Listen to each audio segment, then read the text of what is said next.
kami sudah rapat karena kan begini. Kami mengevaluasi dalam perjalanan. Ketika kita jadi pemimpin itu kan tidak boleh baku hantam kromo ya. Dan kita masuk harus fleksibel ya. Harus fleksibel, kita lihat sapotret apa kekurangan, apa kelebihan, di mana kekuatan sekolah itu, di mana kekurangan sekolah itu. Sekarang kan zaman digitalisasi, kita harus juga ikuti. Tetapi sekali lagi prinsip-prinsip dasar itu yang tidak bisa ditinggalkan. Misalkan sekarang kalau belajar itu nggak perlu buku tulis, oke, sepakat, lihat di HP. Tadi dari awal kan saya katakan bahwa sekarang itu kita punya handphone ini sumber segalanya ini, ya. Bawa ini aja kan begitu. Kalau dulu mau belajar misalkan bawa buku gede, masuk tas.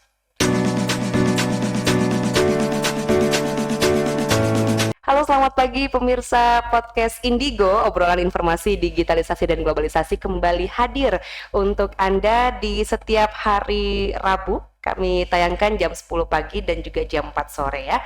Bagaimana kabarnya di kesempatan ini? Semoga tetap bersemangat ya, karena di bulan November ini bulannya Anda para pendidik tenaga kependidikan ya di wilayah Kalimantan Timur. Kita mengucapkan juga selamat Hari Guru Nasional ya, yang jatuh di tanggal 25 November ya. Jadi bulan November ini bulannya para guru. Bicara soal guru pasti tidak lepas kaitannya dengan yang namanya sekolah, pendidikan, dan juga terkait dengan minat baca para pelajar dan masyarakat secara umum. Nah, hari ini kita akan membahasnya dalam podcast yang merupakan kerjasama channel Info 1 dan juga Diskominfo Kalimantan Timur terkait dengan minat baca yang kabarnya mulai menurun, sehingga kita harus bertanya siapa yang bertanggung jawab. Saya Marga Rahayu dalam podcast Indigo sudah bersama dengan narasumber yang sejak tahun 95 menjadi guru di daerah yang cukup jauh, daerah Makroman. Saat 95 saya di SMP 28 di Lobuah. SMP 28 Lobuah. Iya, Samarinda. Jalannya sudah semen Pak waktu itu? Wah, masih jelek, susah. Saya mau sapa dulu nih ya untuk pemirsa podcast Indigo. Beliau ini adalah Ketua MKKS SMA Provinsi Kaltim. Jadi MKKS sendiri singkatan dari Musyawarah Kerja Kepala Sekolah, membawahi ya seluruh kepala sekolah begitu yang ada di tingkat pendidikan SMA ya se-Provinsi Kalimantan Timur. Ada Bapak Dr. Abdul Rozak Fahrudin MPD ya. Assalamualaikum Pak Rozak. Waalaikumsalam warahmatullahi wabarakatuh. 95 2023, hampir 29 tahun. Iya, cukup panjang. Waktu itu memang bercita-cita jadi guru? Iya, kan saya dilahirkan dan dibesarkan dari keluarga guru. Pendidik? Iya, pendidik. Bapak saya alumni dari Gontor Ponorogo, dan saat itu juga dia pulang ke daerah, ke kampung untuk membuat sekolah di sana. Karena zaman itu ya, zaman tahun 50-an ya, awal itu kan sekolah-sekolah di kampung itu kan juga agak susah. Sehingga dia bisa merintis sekolah menengah pertama SMP Muhammadiyah kala itu. Bersama teman-temannya sepulang dari Gontor, itu dia membuat sebuah pendidikan ya. Bagaimana biar yang intinya adalah biar bisa maju di dalam dunia pendidikan. Termasuk ibu saya juga luar biasa. Dia dilahirkan juga cukup, saya juga bangga ya punya orang tua. Dia juga dari alumni dari Muslimat ya, dari Jogja. Ya, bapak saya adalah dari Gontor, ibu saya dari Muslimat Yogyakarta. Itu seorang ibu ya, di kala sekitar tahun 50-an ya, 59 dia berani keluar dari zona nyaman ya, zona ya berat ya saat itu memang. Jadi ceritanya mirip-mirip Kartini sebenarnya ya, mirip-mirip itu. Dan alhamdulillah sampai hari ini orang tua saya juga masih ada. Ibu saya mungkin udah umur 80 tahun. Masya Allah. Udah umur 80 tahun. Kami juga punya 9 bersaudara. Kami tinggal di daerah kampung ya, bukan di orang yang berada pada posisi yang nyaman, tetapi kami hidup dari keluarga yang penuh perjuangan. Itu kira-kira. Wow, ini ceritanya nyambung lagi nih, karena kalau membangun sistem pendidikan, di mana Indonesia ini kan katanya kompleks sekali. juga perlu perjuangan. Iya. Salah satunya soal minat baca. Iya. Saya ingin mengutip dulu, Iya. anak-anak muda zaman sekarang ada batasan membaca mereka. Iya. Yang kabarnya itu gampang bosan. Iya. Ya. Kalau melihat trennya, minat baca yang seperti apa yang sekarang dikatakan menurun dan mungkin di sisi lain meningkat karena kan ada era digital begitu Iya. Pak Razak. Jadi gini, kami melihat sekarang kan harus by data. Ketika kita berbicara, maka kita akan berbicara data. Untuk melihat data itu di dunia pendidikan, kita harus melihat dari sisi rapot pendidikan. Rapot pendidikan yang terkait dengan minat baca itu dikaitkan dengan literasi, bacaan literasi. Nah, berdasarkan data yang kemarin muncul ya, tahun 2000 kita itu kalau di sekolah itu kita ini kan tahun 2023 ya. Ya, samplingnya Berarti dia data tahun 2022. Oke. 2022. Nanti kalau data 2022 itu melihat lagi 2021. Yang untuk 2023 ini nanti akan terbit di 2024. Nah, saya buka itu di sekolah itu di rapot pendidikan. Itu literasi hampir rata-rata menurun. Literasi. Jadi kecenderungan anak-anak untuk membaca itu turun. Banyak hal sebenarnya yang membuat mereka turun. Yang pertama karena kan kemarin kalau penilaian data 2022 itu kan ada faktor yang namanya COVID pandemi. Ya. Kan di sana. Ya. Harusnya kan mesti ke sana kita berbicara. Dimaklumi katanya. Dimaklumi. Nah, COVID pandemi ini kan banyak merusak sendi-sendi yang lain ya. Dan di dunia pendidikan pun juga luar biasa. Bagaimana anak-anak membaca, memikirkan kesehatan saja, mereka juga cukup sudah sibuk ya kan begitu. Mau belajar, mau membaca di sekolah juga tidak boleh.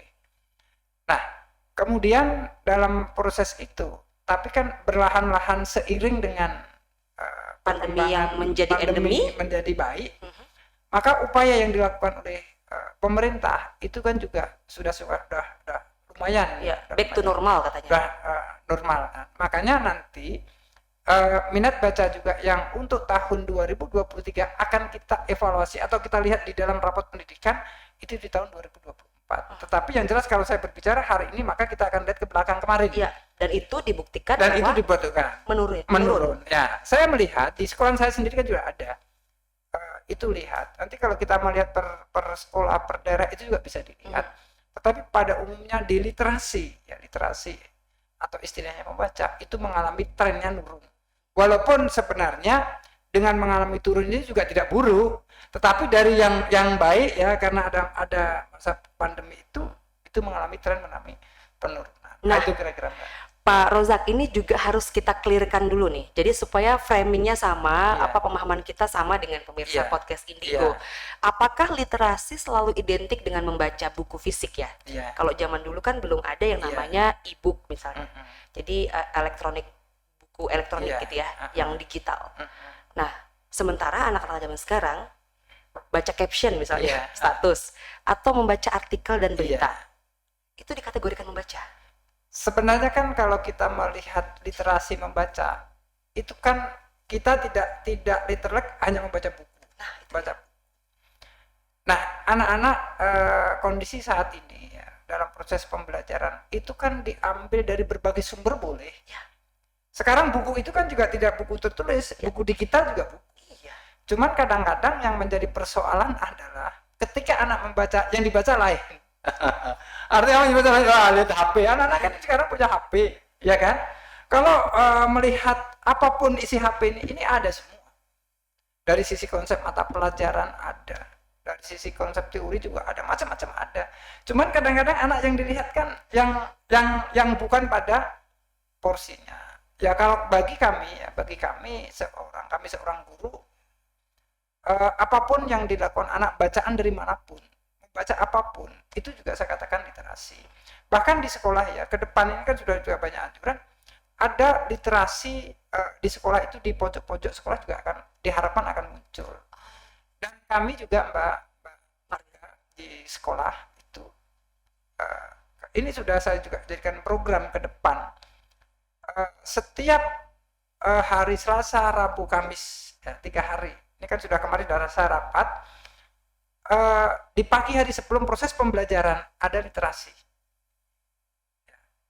Apa yang sampaikan tadi saya sampaikan, apakah literasi itu membaca buku? Tidak. Membaca apa saja yang dapat menunjang, mengasah otak kita menjadi baik, itulah yang kita membaca. Jadi materinya dibebaskan? Bebas. Jadi kami sudah buat konsep misalkan jam 7.20 selama 10 menit literasi. Apa yang dilakukan? Baca Al-Quran bagi yang muslim.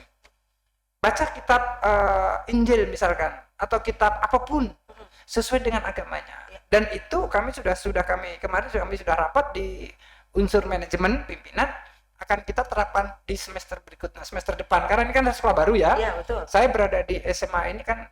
Ya, nah ini untuk pemirsa podcast tahu nih. Ya. SMA Negeri 16 Samarinda. Ya. Samarinda. Jadi kami sudah rapat karena kan begini. Kami mengevaluasi dalam perjalanan. Ketika kita jadi pemimpin itu kan tidak boleh baku hantam kromo ya.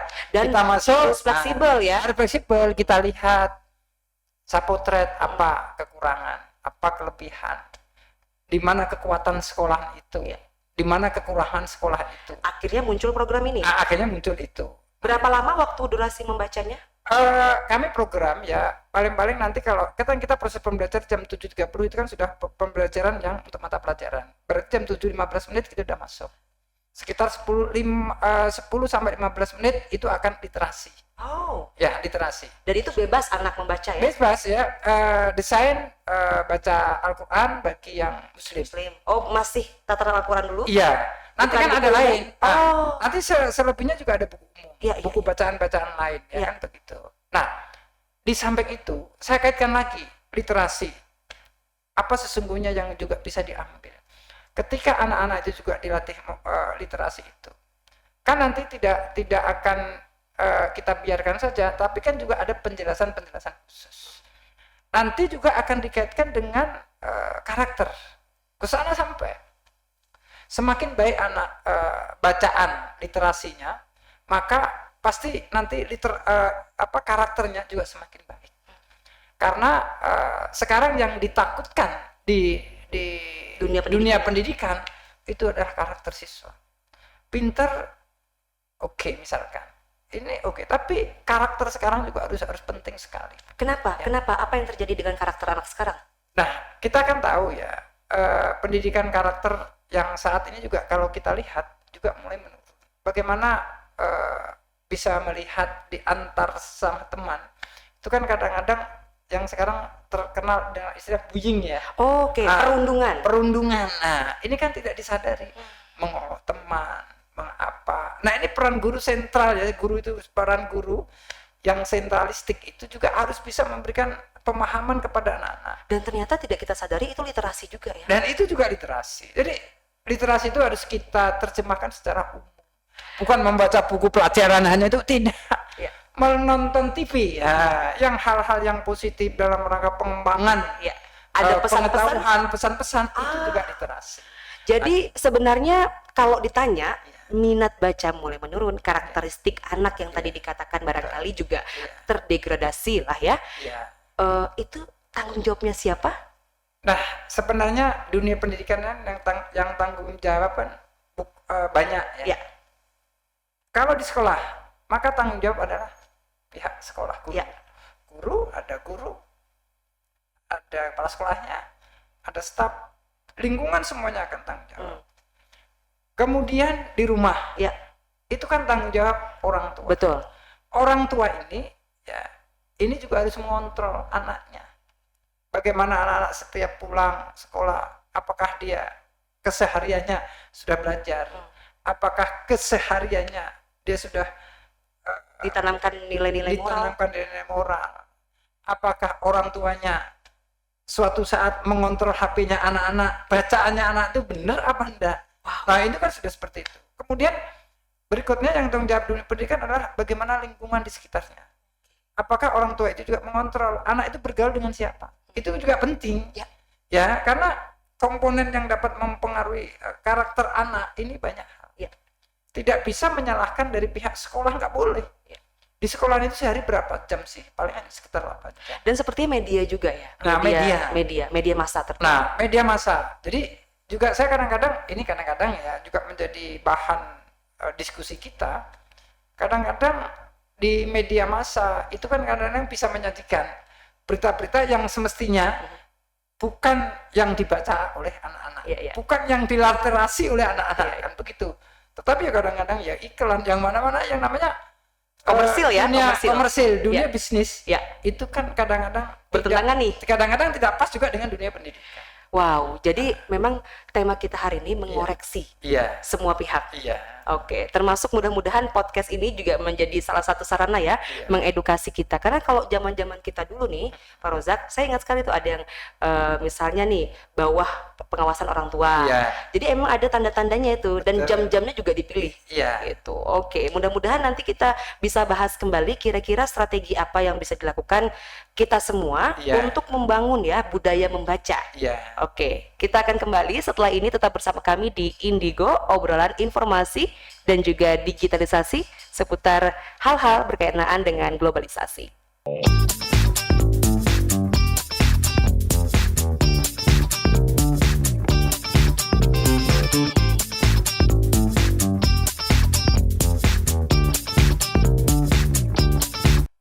Ya, pemirsa podcast Indigo, obrolan informasi, digitalisasi dan juga globalisasi masih bersama dengan Anda. Ini support atau juga kerjasama Diskominfo Provinsi Kalimantan Timur dengan channel Info 1 ya. Masih bersama saya Marga Rahayu dan juga Ketua MKKS SMA Provinsi Kaltim ya, Dr. Abdul Rozak Fahrudin MPD ya.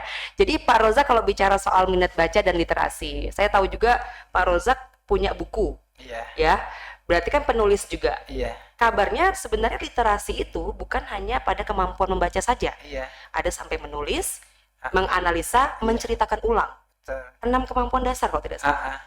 Boleh tidak secara sederhananya pemahamannya seperti apa literasi? Kan lebih luas ternyata. Ya jadi kalau kita lihat ya tentang literasi, kalau kita artikan lebih sempit kan hanya baca buku pelajaran. Kan itu. Literasi membaca udah. Baca buku ya sudah. Tetapi kalau kita lihat konteks lebih luas ya sampai kita baca, kemudian kita analisis ya. Bahkan sebenarnya kan sampai dia tataran kan implementasi.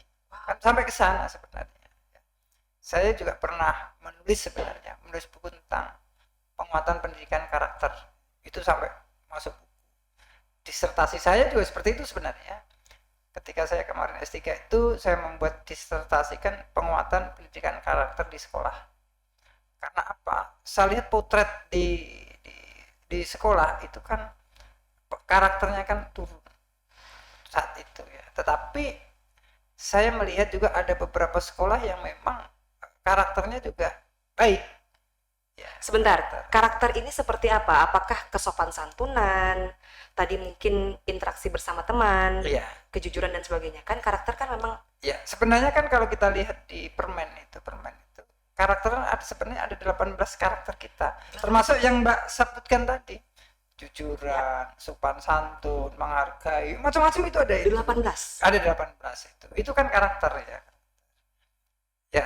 Misalkan kita ketemu dengan teman, bagaimana kita bisa menghargai, bagaimana kita bisa misalkan disiplin, itu juga karakter. Toleransi ketemu misalkan sesama antar agama, yang satu muslim satu non muslim, itu kan bagaimana kita juga harus bisa menghargai. Kemudian disiplin itu juga merupakan karakter. Apa hubungannya dengan di sekolah? Pasti ada. Sekolah masuk jam 7.30. Maka yang dilakukan anak harus datang sebelum jam itu. Itu kan karakter. Disiplin. Karakter dari sisi disiplin. Kalau masuk jam 7.30 kemudian datangnya jam 8 kan ambyar itu. Seperti itu sebenarnya banyak. Nah, kemudian kita kaitkan dengan literasi tadi. Ya banyak hal ya, misal kita yang awalnya memang dasar yang awal yang memang membaca. Iqra tadi ya? Bacalah. Tapi setelah Iqra itu kan pemahaman di Al-Quran itu kan sampai implementasi. Kalau istilah itu mentadaburi ya. Jadi kita memang benar-benar memahamkan. Iya, ya membaca tuh ada yang menghayati dan mengamalkan kan di sana. Yang saat ini kan kadang-kadang yang susah ini kan mengamalkan. Oh, jadi membaca memang mereka membaca, Iya. tapi putusnya di mengamalkan. Iya, kadang-kadang banyak begitu kan. Ya, kita lihatlah misalkan di dunia kita. Kadang-kadang orang itu kan secara konsep tahu, secara teori tahu. Ini tidak boleh dilakukan. Ini tidak boleh dilakukan. Oke. Tapi dalam implementasinya itu tidak dilakukan. Pak Rozak begini, ini pemirsa podcast ya, yang tentunya juga generasi zilenial menonton. Iya. Banyak yang protes katanya ya.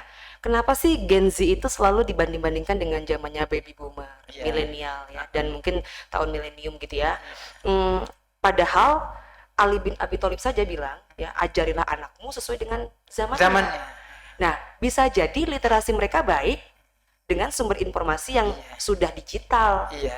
Nah, sementara dianggapnya mereka main handphone gitu. Saya sepakat. Anak itu kan akan berkembang ya, dan akan mengikuti sesuatunya sesuai dengan zamannya. Kalau zaman saya dulu baik, tetapi tidak baik mungkin untuk saat ini. Nah, anak juga harus mengikuti itu. Sekarang kan zaman digitalisasi, kita harus juga ikuti. Tetapi sekali lagi prinsip-prinsip dasar itu yang tidak bisa ditinggalkan. Misalkan sekarang kalau belajar itu nggak perlu buku tulis, oke, sepakat, lihat di HP. Tadi dari awal kan saya katakan bahwa sekarang itu kita punya handphone ini sumber segalanya ini, ya. Bahwa ini aja kan begitu. Kalau dulu mau belajar misalkan bawa buku gede, masuk tas. Tapi kan dengan kemajuan teknologi, ini kan kemajuan teknologi, melihat apapun berita ada di sini. Tetapi prinsip-prinsip dasar itu yang tidak bisa ditinggalkan. Ya tadi yang saya kaitkan dengan karakter itu. Misalkan anak itu kan di usianya, usia tertentu, ada hal-hal tertentu yang memang tidak boleh dia lakukan. Ya, misalkan ketika dia membaca tentang pengetahuan di HP, boleh, bagus, nggak ada masalah. Tetapi ketika dia membaca hal-hal yang belum layaknya untuk dibaca, itu kan nggak boleh. Hal-hal yang kita kan semua tahu, hal-hal yang nggak perlu dibaca. Ya memang hal-hal yang memang tidak diinginkan.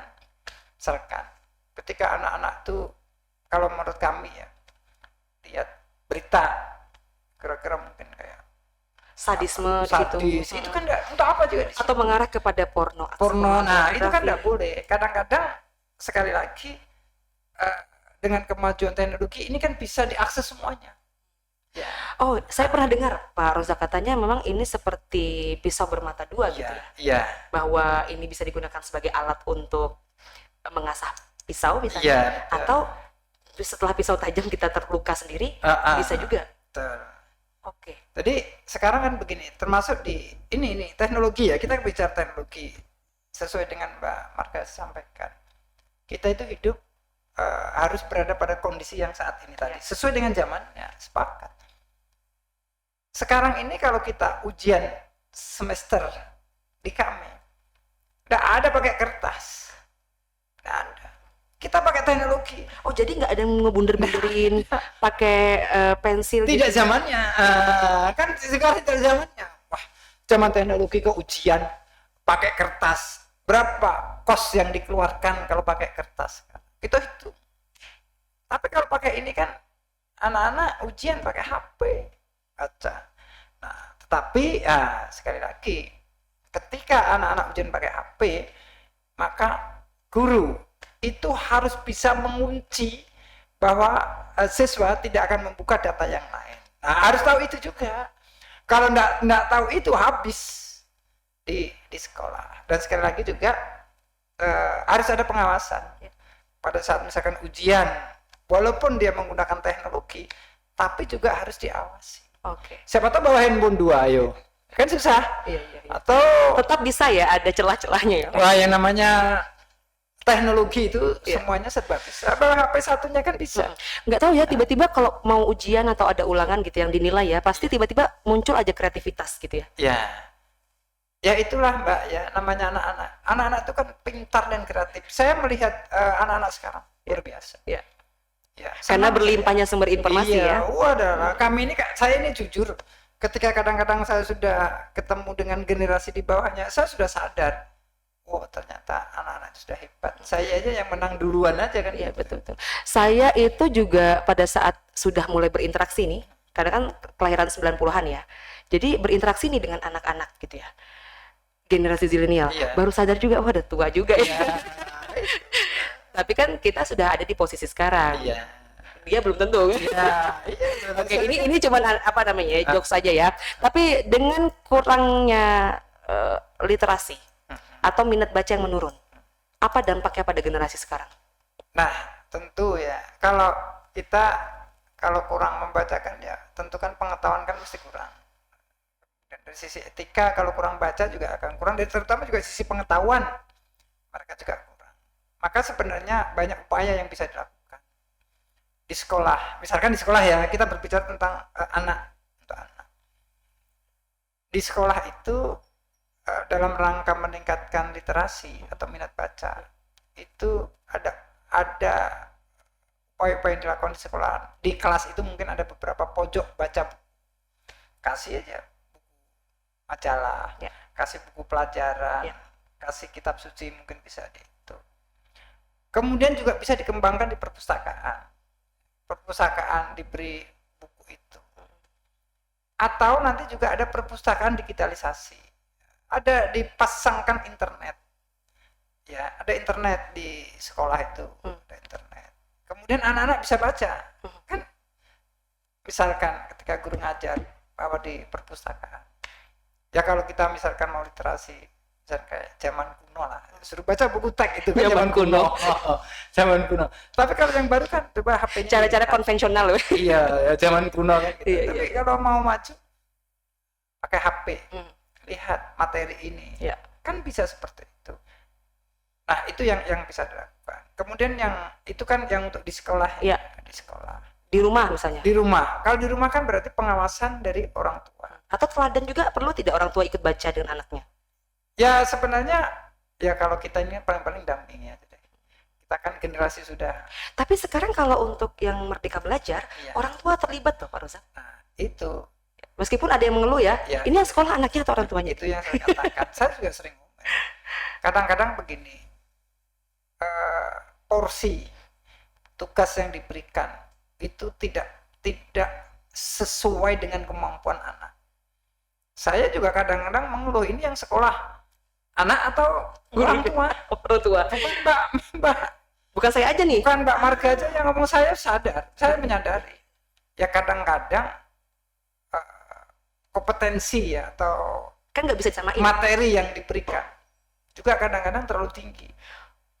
Karena kalau terlalu tinggi, coba lihat, kadang-kadang anak belum bisa baca yang terlalu lancar, bukunya kan sulit-sulit. Iya. Ayo. Kok Pak Rozak tahu ya? Kok Pak Rozak tahu ini?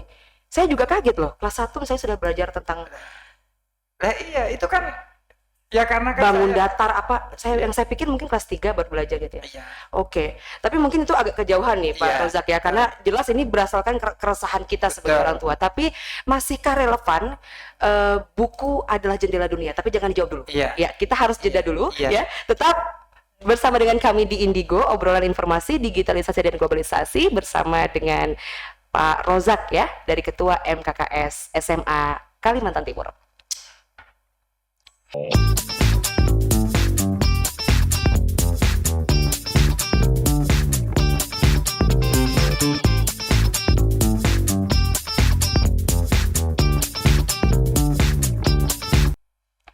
Ya pemirsa podcast Indigo, masihkah relevan ya istilah yang dulu digaung-gaungkan soal buku adalah jendela dunia.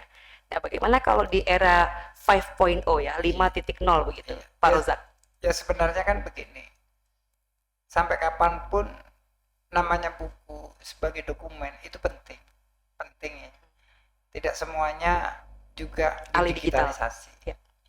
Di sekolah itu buku juga perlu. Anak punya buku juga perlu juga, tetapi tidak menjadi hal yang wajib. Artinya, harus punya ini. Enggak. Kalau nggak punya juga nggak apa-apa. Karena apa?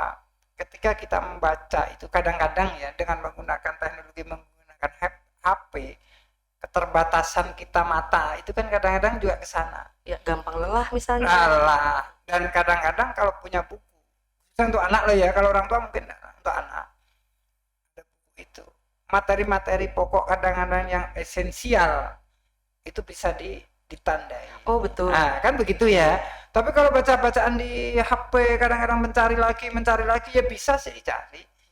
Cuman kan kadang-kadang itu tadi proses waktu, proses apa. Tapi kalau buku saya kan baca buku. Ada poin-poin tertentu yang dia ditandai.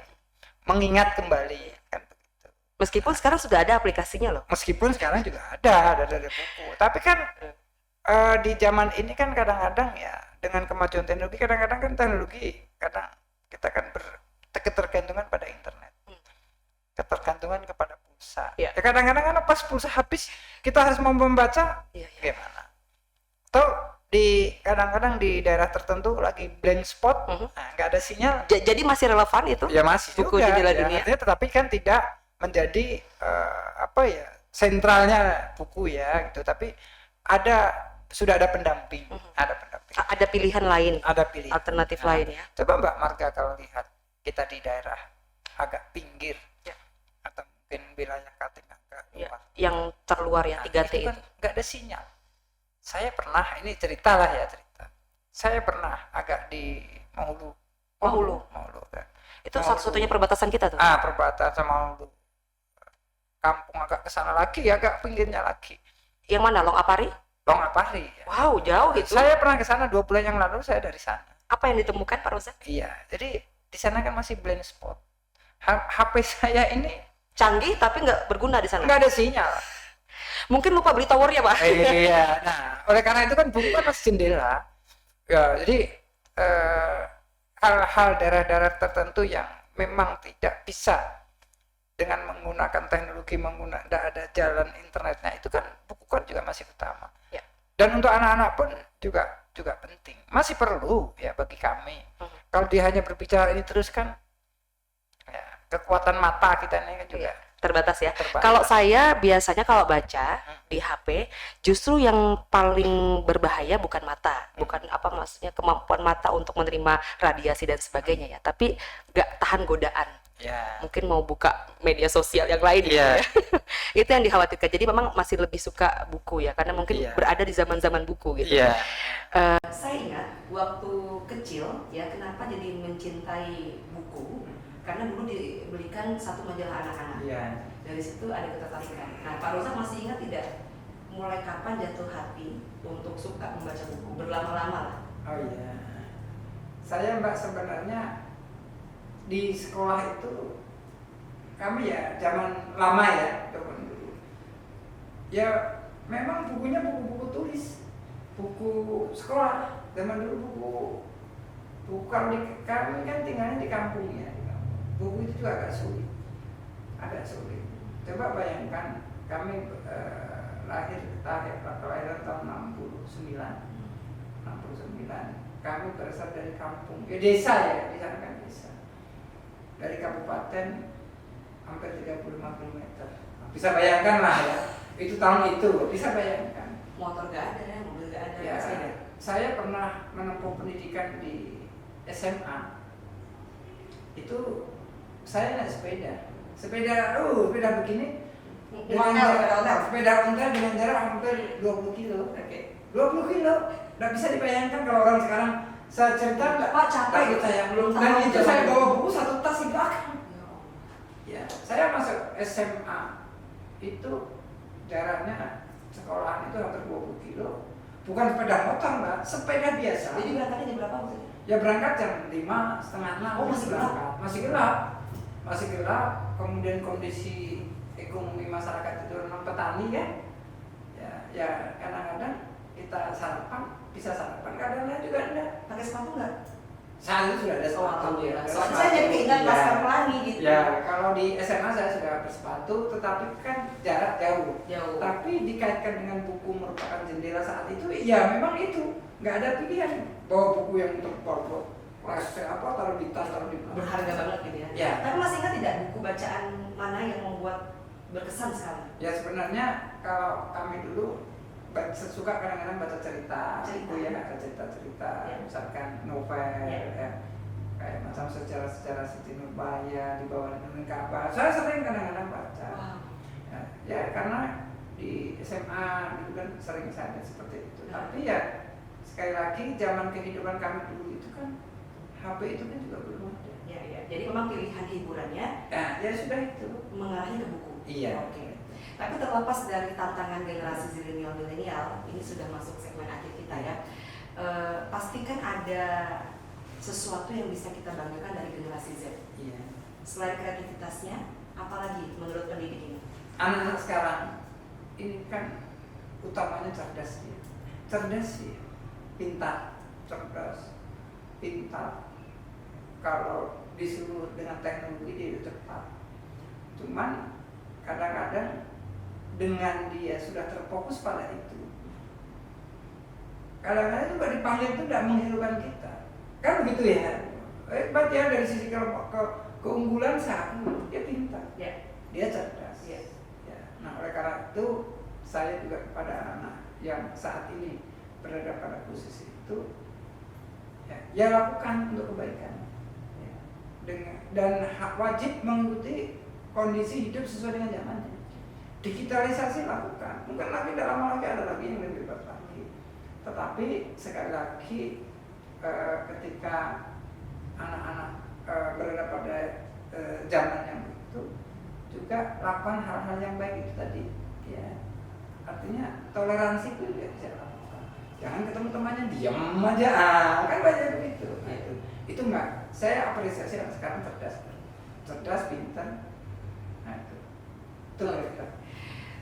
Jadi dunia itu boleh globalisasi terjadi, digitalisasi terjadi, modernisasi terjadi. Tetapi sebenarnya yang Pak Rozak inginkan dan tenaga pendidik lainnya, ini ya para Umar Bakri kita lain guru pahlawan bangsa ini adalah paling tidak generasi zilenial maupun generasi kedepannya memahami makna dasar dari proses berpikir yang kita lakukan dan terjadi di otak kita pada saat membaca. Ya, kalau saya pribadi ini tipsnya adalah ini terakhir ini membacalah yang Anda sukai. Begitu Pak. Betul, ya sepakat itu. Tipsnya. Ya. Dan bacalah apapun itu. Yang penting ada ilmunya gitu. Betul. Dan siap diskusikan dengan guru-guru.